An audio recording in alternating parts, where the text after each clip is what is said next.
honest, generous, kind, responsible, helps others. And these two wolves are fighting inside each of us. And he stopped and went silent.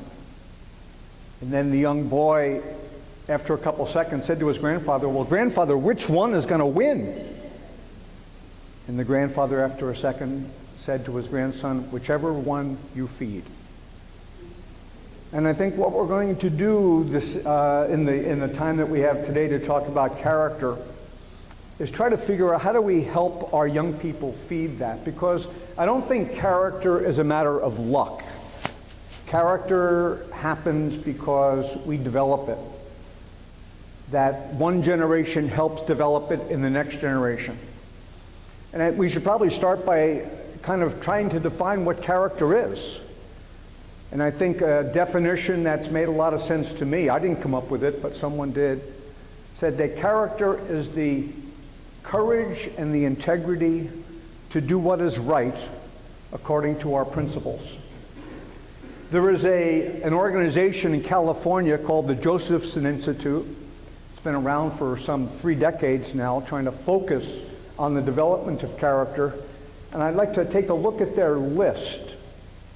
They talk about these as the pillars of character: honesty, respect, responsibility, fairness, caring, and citizenship. Honesty, respect, responsibility, fairness, caring, and citizenship. And how do we help develop that in young people? And what I'd like to do is bring a little science into the discussion as well. We human beings have been interested in the brain for centuries. This miracle that we carry around on top of our shoulder has been of great interest to us way back, millennia really.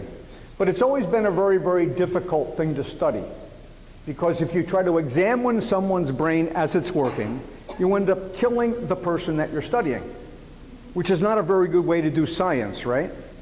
So what did we do? When I say we, I mean human beings. What did we do? Well, for centuries, what we did is we came up with theories about what must be going on inside here, but these theories weren't based on direct observation. That was not possible. They were based on how we acted, how we behaved. Well, I'm sure you know that all started to change about 30, 35 years ago when some very, very smart people started to invent machines. These machines have long, complicated names, so we usually refer to them by their acronyms: MRIs, PET scans, PET scans, SPECT scans. These machines now enable scientists to peer inside the brain without doing any harm to the person whose brain they're studying. And in the process, we're learning a little bit more. We have a tremendous amount that we still have to learn, but we're learning a little bit more about how this miracle works. And I'd like to kind of focus on one principle. As you'll recall, the basic unit of the brain is a brain cell or a neuron, and I'll use those two terms interchangeably, even though that's not completely accurate. I'm sure you know that we have neurons all over our body, so if I go into the kitchen and touch the hot stove, it's the neuron in the tip of my finger that's sending the pain signal up to master control. But most of them are up here, so we'll use the two words interchangeably. These brain cells or neurons are the basic units of a vast electrical system. Right now, every single one of us at this Optimist Club meeting is generating enough electrical power inside our brain, the equivalent to light a 25-watt light bulb. So that old cartoon image of a light bulb going on above our heads as we have an idea, turns out it was accurate after all. Now, these basic units of this electrical system have a cable down the middle. It's not called a cable, it's called an axon. And at the end of the axon, there are branches. The branches don't connect to their neighbors. In between, there's a tiny little gap. But the electrical charge passes down the cable and then out the branches, then it jumps across that gap to the next brain cell. Now, the numbers are absolutely amazing. When a baby arrives in the world, that baby arrives with about 100 billion of those brain cells. And each of them has on average about 10,000 branches. So the quick mathematical calculation that some of you have perhaps already have done is that the possible number of connecting points in a newborn baby's brain is about 1 quadrillion connections. Now, can you imagine how many different wiring patterns you could come up with 1 quadrillion connections? Actually, it defies my imagination. Think of this example to give us an inkling of the possibilities. A piano. A piano has 88 keys. So a question to think about this afternoon is how many possible songs or tunes can be composed with those 88 keys by arranging them in different combinations and different sequences? And of course the answer is, who knows? So if we can't even figure out the potential with 88 keys, can you imagine the possibilities with 1 quadrillion? But when a baby is born, only about 19% of those brain cells are wired together. So what that means is that the vast majority, the other 81%, will be wired together. And then what follows in the days, the weeks, the months, the years, and even the decades that follow, those billions and billions of brain cells wire together. Now, what's driving the wiring? Well, there are 2 drivers. One is genetics. So we have literally encoded in our DNA instructions. And those instructions have to do with which brain cell connects with which at what point in time. I like to think of that as the hardwiring.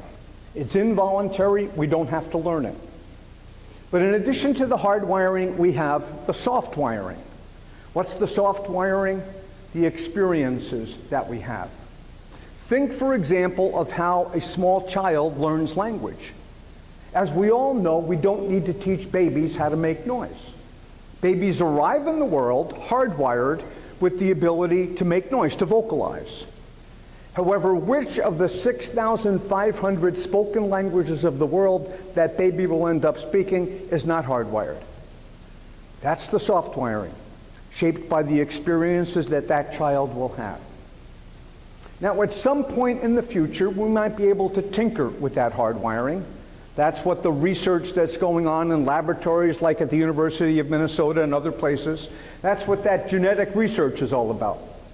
But where we have the opportunity as parents, as grandparents, as youth workers, as teachers, as concerned citizens, where we have the opportunity to shape the wiring of a child's brain is on the experience side. And we should not for a moment underestimate how important that is. In fact, the neuroscientists have a little phrase to underline the importance, and that's the phrase, the neurons that fire together, wire together. The more they fire together, the stronger the connection becomes. Now, it wasn't too long ago that I had the opportunity to talk about this basic principle of brain functioning with a group of 3rd graders at a school in Indiana. By the way, if you want to have fun, teach neuroscience to 3rd graders. They get it and they're very interested in it. So I was talking to this group of 3rd graders and I asked them, now, how many of you like sports? I think every hand went up. So there was a little girl in the front row. I looked at her and I said, well, what's your favorite sport? She said, tennis. I said, that is a great example. I asked her, I said, do you remember what it was like when you first started playing tennis? She thought for a second, she smiled, she said, I could barely hold the racket and I couldn't hit the ball. I said, well, now you're in the 3rd grade, how's your tennis game? She said, I'm starting to get pretty good. I said, how did you get from not being able to hit the ball to being pretty good? She said, well, I practiced. I said, that's right. And do you know that that makes you a brilliant neuroscientist? Because practice is the English word that translates the principle, the neurons that fire together, wire together. Whatever the brain does a lot of is what the brain gets good at. Whether it's tennis, whether it's math, whether it's patience, whether it's honesty, respect, responsibility, fairness, caring, citizenship. Whatever the brain does a lot of is what the brain gets good at. So then we might ask ourselves the question, why is there such a need for this today? And I'd like to share with you two stories, both of which, by the way, are true. Not all the stories I tell are true, but these two happen to be true. Okay? The first one took place in a Target store late one afternoon. I had picked up the things that I had on my list, and I was in the checkout lane. And ahead of me was a little boy and his mom, and I'd say the little boy was about 3 or 4 years old, and everything was fine until he looked to the left. Now, we all know how they arrange those checkout lanes, right? There he was standing at a row of candy bars. And he said to his mom, I want a candy bar. And his mom said, well, no, we're going to have supper as soon as we get home, so you can't have a candy bar. Well, that was a signal to the little boy to up the ante a little bit. So we started to whine and he started to fuss. And pretty soon the mom was saying, okay, you can have one candy bar. Well, the little guy realized he was on a roll. So he said, I want another candy bar. And his mom said, no, no, no, you can have one, but no more. Well, then he raised the volume of his complaint, and pretty soon his voice could be heard in a good 25-foot radius. It wasn't too long before candy bar number 2 went into the basket. Well, then the little extortionist really went to work. Okay, he wanted a third candy bar, and when his mom said, what is the matter with you? Don't you know how to behave? He then launched into a full tirade, and his voice could be heard in every corner of that Target store. Now, my question for you is, how many candy bars do you think that little boy left with? The answer is 3. Little boy 3, mom 0. Story number 1. Story number 2. Story number 2 is my own personal story. I grew up a long time ago. Some of you in this room are probably coming from the same era that I'm coming from. And I still remember one of the most welcome sounds on a hot summer afternoon was the sound of the ice cream truck as it would come through the neighborhood. Our hearing was so finely tuned that we could hear the tinkle of that bell from blocks away. And as soon as we heard it, we would take off running as fast as we could to get money for ice cream. I can remember searching through the house, tracking down my mother, and then saying breathlessly, I'm sure, Mom, the Good Humor Man, that was the company that came through our neighborhood, the Good Humor Man is coming, can I have money for ice cream? Now, when I was a little kid, I didn't keep a running tally, but I do have a pretty clear recollection that my mother's usual answer was, no, not today. Now, when she said no, what do you think I did? Well, I did with the same thing that that little kid in Target did. I would try any strategy that I could think of to get her to change her mind. I would complain and whine, which I abandoned rather quickly because my mother's response to my whining was, David, if you don't stop whining, you're not going to get ice cream until you're 35 years old. Then I came up with a strategy which I thought was a surefire winner and I think was pretty clever for a little kid. My strategy was this: I will go for the cheapest thing on the truck. Because if I go for the cheapest thing on the truck, then she's going to say yes. Now, I don't know whether any of you who are my age can remember, but I still recall that the cheapest thing on the truck when I was about 6 or 7 years old was a 7-cent popsicle. And I remember saying to my mom, Mom, I will get the 7-cent popsicle. Surely you can afford 7 cents. I can still hear my mother's response. I can still hear my mother saying, of course I can afford 7 cents. That has nothing to do with it. It's not about the money, David. She said, I want you to learn a lesson. The lesson I want you to learn is that you don't always get what you want. Now, when I was 7 years old, do you think I appreciated the wisdom of that lesson? Of course I didn't. Now I understand how important that lesson was that my mother was trying to teach me. Now, I've just told you 2 stories. Story number 1 was that little boy in Target. Story number 2 was my own story. And my question is this: is the point that I'm trying to make that my mother and the parents of her generation were better parents than parents are today? My answer to that is no. See, I don't believe that my mother and the parents of her generation were any better than parents aren't today. I believe that my mother and the parents of her generation were fortunate because they had a culture that supported and reinforced the message of no. Today's parents are every bit as motivated as ever to do the best job they can raising their kids, but I think the job is much more difficult. And I think the reason that the job is much more difficult is because we are surrounded by a culture that says more, fast, easy, fun. Whatever we have, there's a better model coming out next month. Everything should be easy. Everything should be fun. And that makes it very, very difficult for us to teach our kids the most important ingredient of character formation. I believe that the most important ingredient in character formation is the ability to say no to myself. Because when I can say no to myself, then I can discipline myself. Then I am preparing myself to form these pillars of character that people like the folks at the Josephson Institute talk about. Some of you who have studied psychology may be familiar with one of the classic experiments that's ever been done in child development. It was done by Walter Mischel at Stanford University back in 1968. I call it the marshmallow experiment.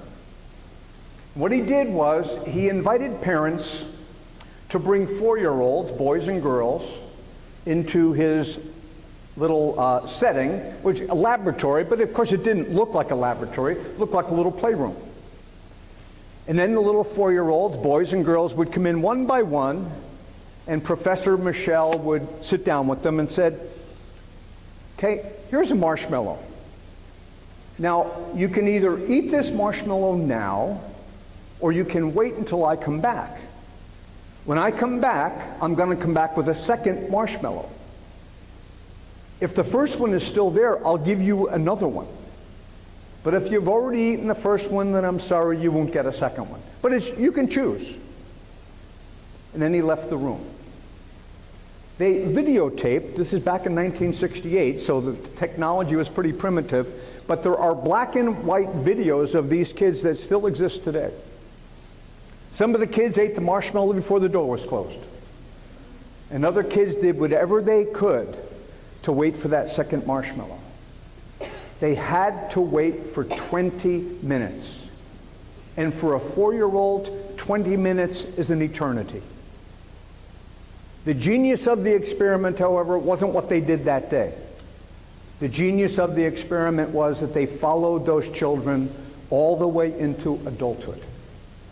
And do you know that the ability to wait for the second marshmallow was a tremendous predictor of their success, their adjustment, all of those traits that we're talking about in terms of character traits. As an aside, I had the opportunity to recreate the marshmallow experiment with the WCCO news team. And if you're interested in seeing the modern version of the marshmallow experiment, go to YouTube sometime and just put in marshmallow experiment Walsh. And WCCO did a tremendous job of organizing this, and the same thing happened. Some of the kids ate the marshmallow right away, and other kids were able to wait. To wait for that second marshmallow was a proxy for the ability to say no to myself. Research has confirmed that time and time again. There's a woman named Angela Duckworth at the University of Pennsylvania. And her research shows that self-discipline is twice as strong a predictor in school as intelligence. Twice as strong. My kid can be the smartest whippersnapper on the block. But if he or she has trouble managing his or her impulses, that's going to have a huge impact on their success, on their adjustment, on their success, on character. So I think parents today have a big challenge trying to foster character, trying to feed the good wolf in a culture that doesn't really support it that much. The scientific term, let me give you the scientific term. The scientific term for this ability to manage myself is called executive function. For those of you in the field of education, you may know that executive function has become the hottest topic in American education today. Okay? Because it has to do with not what we learn, but how we learn. The ability to screen out distractions, the ability to concentrate, the ability to manage my own impulses, the ability to follow directions, the ability to manage my behavior. Not just my physical behavior, but literally my mental behavior. Let me give you an example. One of the ways to measure executive function is something called the Stroop test. Now, I'll just kind of see if you can picture this in your mind. Imagine if I gave you a list of 2 columns of words. In one column, there's the word blue, but the word blue is colored red. And then the word red says red, but it's colored blue. I could give you a list of 20 of these and ask you to tell me the color of each of those as fast as you can. Well, every time you do that, you have to manage the impulse to read the word. Or I could do it vice versa. It's a way not just to, it's a measure of how to manage not just my behavior, but to manage my mind. And this becomes very, very important. Now, why is executive function one of the hottest topics in American education today? Reason number 1, because it is foundational for success. The ability for me to manage myself is foundational for my success, not just in school, but in life. Reason number 2 is that there is a growing body of evidence that there is a decline in executive function among American students today.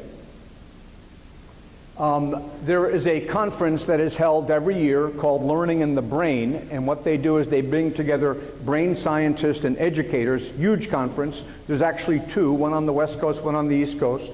2 years ago, I was invited to speak at the East Coast Conference in Washington, D.C. The entire 4 days of the conference was on executive function. That's all that was talked about for 4 days. And I was scheduled to speak on the first day. And so I put up on the screen a list of all of the behaviors that have to do with executive function. Some of the ones that I just mentioned. The ability to concentrate, the ability to screen out distractions, the ability to follow instructions, all of those kinds of things. In other words, the ability for me to manage myself. And there were probably well over 1,000 educators in the room. And I said, how many of you believe that there has been a decline in these skills over the last 20 years? I'd say at least 90% of the hands went up. So if that's the case, okay, if executive function, or that's just the fancy way of saying the ability to manage myself, the ability to say no to myself, if it's foundational, and if it really is declining among many of our kids, then we better figure out why it's declining. Because if we can figure out why it's declining, then maybe we can do something about it. So what I'd like to share with you is not my opinion about some of the reasons for this decline in this very, very critical set of skills that are the foundation for character. Not my opinion, but what does the evidence tell us? Does the evidence tell us that there is, that we know what some of the reasons are for this decline? And the good news is, yes, we know at least 6 reasons. And we'll see how many of those 6 we can get through between now and the time I finish. Number one, a toxic level of stress.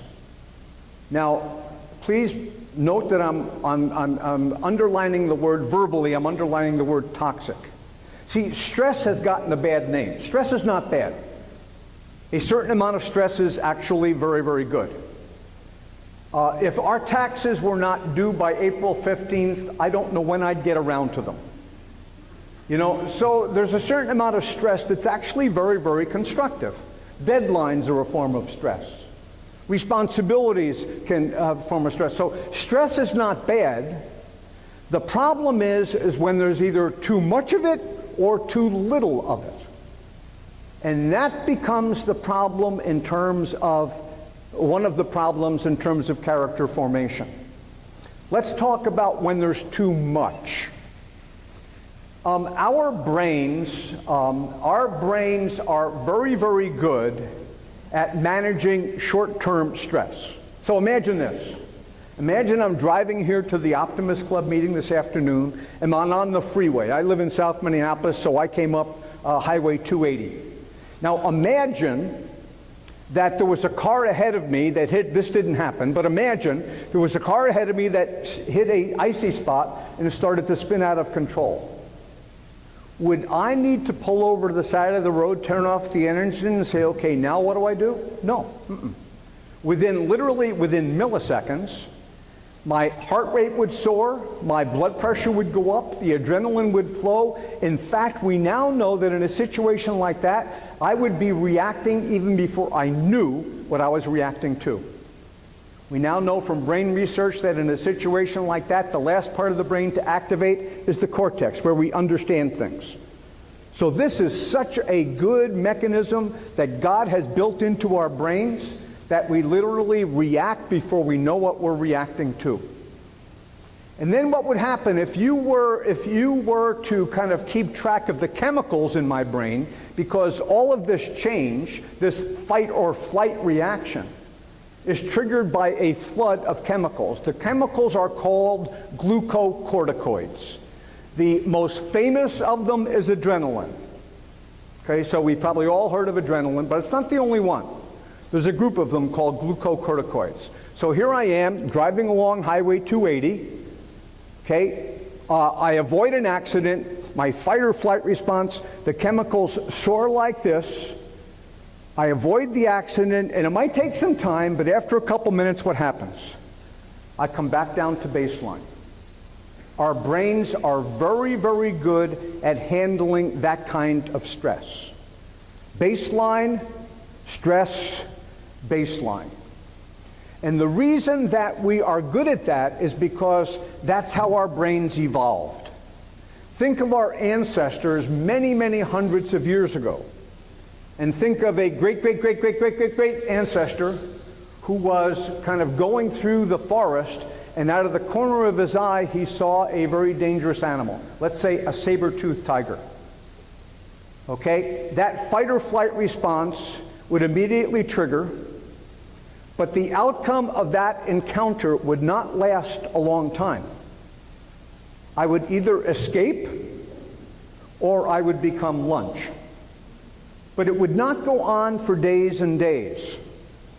The outcome of that encounter with that saber-toothed tiger would be determined in a relatively short period of time. And that's the brains that we have evolved with. So our brains are very, very good at responding to stress and then returning back to baseline. Because when we respond to stress, our brains are flooded with glucocorticoids. However, if the stress doesn't go away and our brains are flooded with glucocorticoids over a prolonged period of time, not for a matter of minutes, but hours, days, weeks, and months, the toxic level of glucocorticoids is very damaging to a certain part of the brain, particularly in children. And the part of their brain that is particularly sensitive to those glucocorticoids is right here. It's called the prefrontal cortex, The nickname for the prefrontal cortex, as you may know, is the executive center of the brain. And a toxic level of glucocorticoids, okay, literally damages the prefrontal cortex.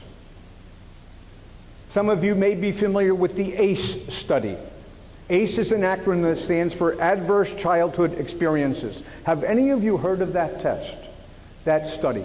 Okay, let me tell you about, okay, some of you have. It is one of the largest studies that's ever been undertaken on children in the United States. It's administered by the Centers for Disease Control. Tens of thousands of children have been involved in this study. ACE stands for Adverse Childhood Experiences. And what it does is measure 10 experiences that if kids have early in life. What are those? Domestic violence, chemical dependency in the family, family breakup, a parent in prison, neglect, homelessness. Now think of all of those things that I just mentioned. If I am a child growing up in poverty, is that stress just going to be resolved in a minute or two? No. Day after day, I have to wonder where we're going to sleep tonight. Day after day, I have to wonder, are we going to have enough to eat? If I am living in a family where mom and dad are battling and where there's domestic violence, are those glucocorticoids just going to be up here for a couple of seconds? No. Even if mom and dad aren't battling, I'm under the stress of wondering if tonight's going to be one of those nights. The ACE study, which measures 10 of those adverse childhood experiences, as the number of adverse childhood experiences goes up, the risk for all sorts of problems, obesity, physical disease, chemical dependency, the risk for all of those things goes up. Listen to this. A score of 4 or more on the ACE study raises the risk for suicide by 3,000%. The reason is that the part of my brain that helps me manage myself literally has been damaged. And so when we start to take a look at how do we help our kids develop character, we also need to look at reducing some of these things that give literally a toxic level of stress, or else we're going to be constantly playing catch up. Now, I said that stress, so that's one of the reasons that we know from research is one of the reasons for the decline in executive function skills or the ability to manage myself. The other is too little stress. That's where the more, fast, easy, and fun comes in. A culture of more, fast, easy, and fun does not help parents and everybody involved with kids literally teach our kids. See, something happened with the best of intentions that got us a little bit off track. And it involved a phrase that probably everyone in this room has heard, and that is the phrase self-esteem. How many of you have heard the phrase self-esteem? Okay, most every hand is up. Believe it or not, self-esteem is not a modern idea. Well, William James wrote about it in the 19th century. But William James defined self-esteem as a set of opinions that I have about myself. Now, an opinion has two ingredients. One is the fact. The other is my emotional reaction to that fact. But self-esteem didn't really become part of our vocabulary until 1968. A man named Nathaniel Branden wrote a book called The Psychology of Self-Esteem. It raced to the top of the New York Times bestseller list and launched what we call the self-esteem movement. The problem is, and we didn't realize it, the problem is that he changed the definition. He put all of the emphasis on feelings. He put all of the emphasis on emotion. And from that, 3 myths emerged. Myth number 1, self-esteem is feeling good. There is nothing wrong with feeling good. We all like to feel good. It is not, however, the same thing as self-esteem. But once we define self-esteem as feeling good, then 2 other myths flowed from that. Myth number 2, my job as a parent is to make sure that our kids always feel good. One way to do that is to praise them, whether they deserve it or not. And then myth number 3 is that my job is to shield my child from stress, challenge, or disappointment. Why? Because challenge and disappointment don't feel very good. And so if self-esteem is feeling good, then I have to make sure that I shield my child from that. So a lot of us, as a result of this, we started to think that our job was to smooth out the road for our kids. Make sure there weren't any bumps in the road, which of course is not really our job. Our job is to make sure that our kids are equipped with the shock absorbers so they can absorb the bumps themselves, because we're not always going to be there to help them. Now, self-esteem is important, but we need to make sure that we're talking about the real McCoy, not this phony thing. So, for example, myth number 2, praise. Carol Dweck, psychologist at Stanford University, has done some absolutely amazing research on praise, some of which is helpful for kids and some of which is not helpful for kids. Let me describe to you one of her experiments because it kind of gives you a good idea. She did this experiment with 5th graders. And she gave, the task that she gave them was a set of math problems. And she chose the math problems so she was fairly confident that all the 5th graders would be successful. And sure enough, in round 1, they were. So after all the kids were successful, then Professor Dweck, Carol Dweck, then randomly assigned them to 2 different groups. And she went to the first group and she said, "You kids completed this task. You are really smart." Then she went to the second group and she said, "You kids completed this task. You must have worked really hard. Way to go." Then she told all of the kids, "Now we're going to go on to round 2. In round 2, you can choose between task A and task B." And this is what she told all of the kids. Task A is really hard. You might not be able to do it, but give it your best shot. Task B, you shouldn't have much trouble with that. You can choose. The kids who had been told that they were smart tended to choose task B, the easy one. The kids who had been told that they were hard workers tended to choose task A, the more difficult. How do we make any sense out of that? If I've been told that I'm smart, and then I'm told there's a task that I might not be able to do, if I try it and I can't do it, what does it mean? It means I'm not smart. Well, I'm not going to risk that. Academics, it's in sports, it's across the board. Carol Dweck's research is convincing that praising kids for an innate ability is not nearly as helpful to kids as praising them for effort and hard work. Why? Because that's what they can control. It's reinforcing them for effort. It's reinforcing them to never give up. That no matter what the disappointment is, you bounce back up and you keep trying. You never give up. That turns out to be a lot more important for the real self-esteem than just constantly praising our kids for being smart, for being gifted, all of these things. And so 2 of the threats to self-discipline, to executive function, that's the technical term, are too much stress, particularly if it's a toxic level, or too little. So what are some of the others? A third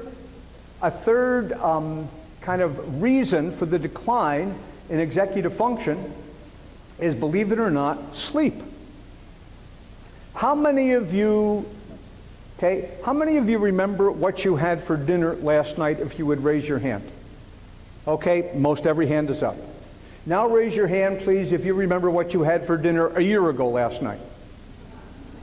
No hands up. Now see, that's not just something to laugh about, it's actually something very, very important. Can you imagine how cluttered your brains would be if you remembered everything that you had eaten for the last 365 days? A very, very important part of brain hygiene is for us to reinforce the things that are important to remember and to clear out the clutter, what scientists call the pruning. You know when that happens? While we sleep. One of the main functions of sleep is house cleaning for the brain every single night. How do you know when a 3-year-old needs a nap? Right? They get cranky. They can't manage themselves anymore. They're falling apart. They cry at the drop of a hat, and that's the signal to the parent, time for a nap. See, as we get tired, the ability to manage ourselves declines. We can see it very clearly in children, but we also see it in adults as well. If any of you have ever decided, you know, I'd feel a lot better if I lost 10 pounds. And so you commit yourself to a diet. And if you've ever committed yourself to a diet, what time of day is the most difficult time to stay on the diet? In the evening, between supper and the time we go to bed. Why? Because as we get tired, our ability to manage ourselves declines. So Ulrich Wagner in Germany, a German psychologist, did this experiment once again with 5th graders.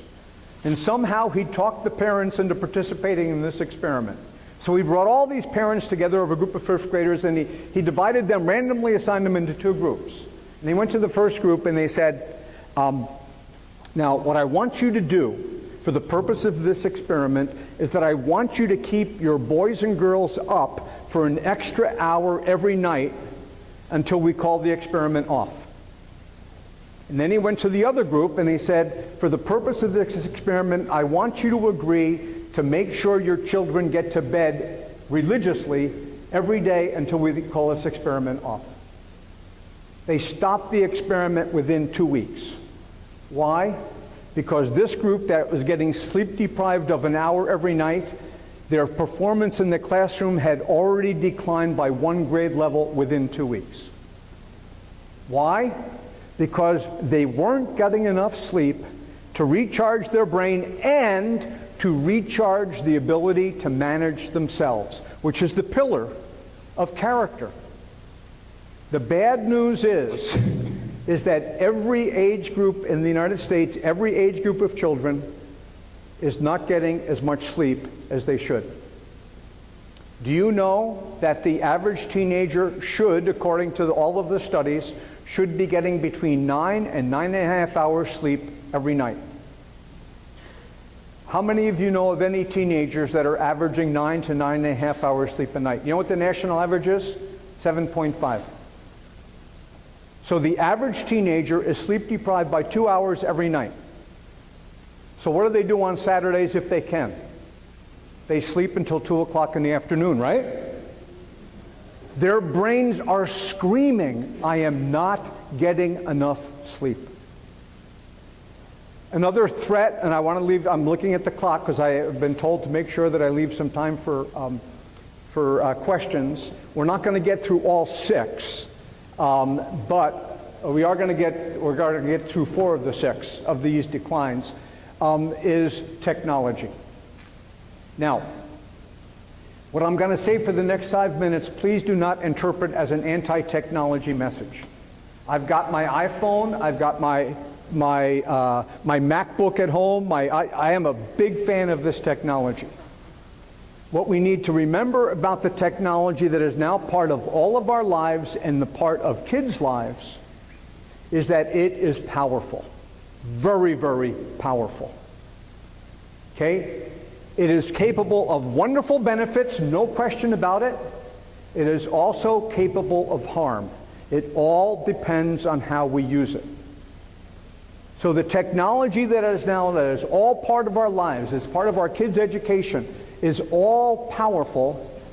The good or bad depends on how it's used. And one of the things that I think is becoming increasingly clear is how powerful this is. And the reason that this technology is so powerful is because of the way our brain works. So let me see if I can do very quickly kind of the science lesson about why this technology is so powerful. Brain scientists have taught us about what are called the reward centers of the brain many, many years ago. The reward centers of the brain are the centers that produce a chemical in the brain called dopamine. My nickname for dopamine is happy. When we do something that is very, very enjoyable, we get a little dopamine squirt, which is why we like it. And then what we do is we wire a little microcircuit to the planning part of our brain, prefrontal cortex, so that we know how to repeat it. We have known about the reward centers of the brain for years. That is not new. Here's what's new. Closely related to the reward centers of the brain, we now know are the seeking circuits of the brain. The difference between the reward circuits and the seeking circuits: the reward circuits are I like, the seeking circuits are I want. Okay? The seeking circuits of the brain are hardwired because they are a survival mechanism. We are hardwired to be seekers. We seek shelter, we seek food, we seek information. That is what is behind curiosity. That is why we like questions. We like to search for the answer to questions. All of this technology that is now part of our lives are natural matches for the seeking circuits of the brain, which it is why it is difficult for any of us to ignore the ping or the buzz that tells us we have a message, which is why it is easy for any of us to fall down a rabbit hole, going from hyperlink to hyperlink to hyperlink, which it is why 50% of teenagers in a recent survey just a couple months ago were asked, what would you rather have, a broken bone or a broken iPhone? It was a 50-50 split. 50% of the teenagers said, break my arm, do not break my iPhone. It is why many kids refuse to put their phones in the kitchen to be recharged at night because they have to have them in their bedroom. Because who knows when that message might come. It is why for many kids, and many adults by the way, that the first thing we do in the morning is we check. This is very powerful stuff. Now, as we wind this up, let's go back to the beginning. Whatever the brain does a lot of is what the brain gets good at. Kids will tell me, Dr. Walsh, you can't multitask because you're an old man. We can because we've grown up with it. Guess what? They can't do it either. The brain can only focus attention on one thing at a time. When we are constantly multitasking, what we're actually doing is we're shifting attention. And as kids do more and more of that, what they're doing is they're basically training their brains to be distracted. They are training their brains to not concentrate. And the research is now showing that. High multitasking tweens and teenagers, preteens and teenagers, high multitaskers have a much more difficult time paying attention. It even shows up in their writing. Their writing is much more rambling. And it's because of the way that they're training their brains. And of course, it's not just kids, it's us as well. High technology using kids are now starting to show a decline in face-to-face communication skills. How do we get good at face-to-face communication skills? By doing it. And when we don't do it, we don't get the practice. And so now there are kids who sit next to each other on the school bus. Instead of talking to one another, they text one another. Am I making this up? No. And so this technology, which is part of our life now going forward, we need to make sure that we add a third leg to the stool that I call digital health. See, when this technology first came on the scene, we realized that we need to teach kids how to use it. We need to teach them how do you know a good website from a fake website, which turns out now to be even more important than ever, thanks to the Russians. Okay, so we need to be able to. That was called digital literacy. Then about 10 years ago, we realized, some kids are cyberbullying and some kids are sexting. We need to add another leg to the table, to the stool, and that leg we call digital citizenship. How do we treat one another using the technology? I think it is clear now that we need to add a third leg. The third leg is digital discipline. We have to know when to put this away. We have to know when to not use it. We need to know to engage in face-to-face communication. We need to know that when we're doing our homework, we turn off all of that technology. Okay? Study hard for 20 minutes, then take your break. But concentrate. The research about all this is very, very clear. So to come full circle, so Don said make sure you leave a couple minutes for questions. We come full circle, we said at the very beginning, what we want to do is we want to help build character. Okay? Well, we can talk to kids about character until we're blue in the face. We need to understand that in order to build it, one of the things that's critically important is to help our kids develop the ability to manage themselves, the ability to say no to themselves, the ability to have self-discipline. So when that moment of truth comes, when they have to decide, do I tell the truth or not? They have the ability to tell the truth even when it's hard. That when a kid at school is being bullied, and the safest thing to do would be to say nothing. That they have the courage to stand up and say, hey, that's not very funny, let's knock it off. That's character, the kind of character that we want in this future generation, that we saw 3 examples of it here today, is something that I think is vitally important for our country, for our community, and I think it makes perfect sense to be something that the Optimist Club is so committed to doing whatever we can. You know, raising kids is not a problem to be solved, it's a mystery to be lived.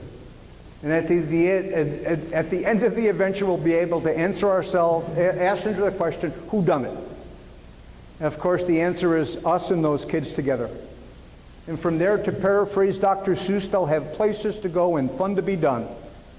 And thanks to your help, as members of the Optimist Club, committed to improving communities, the game can be won. Thank you very much.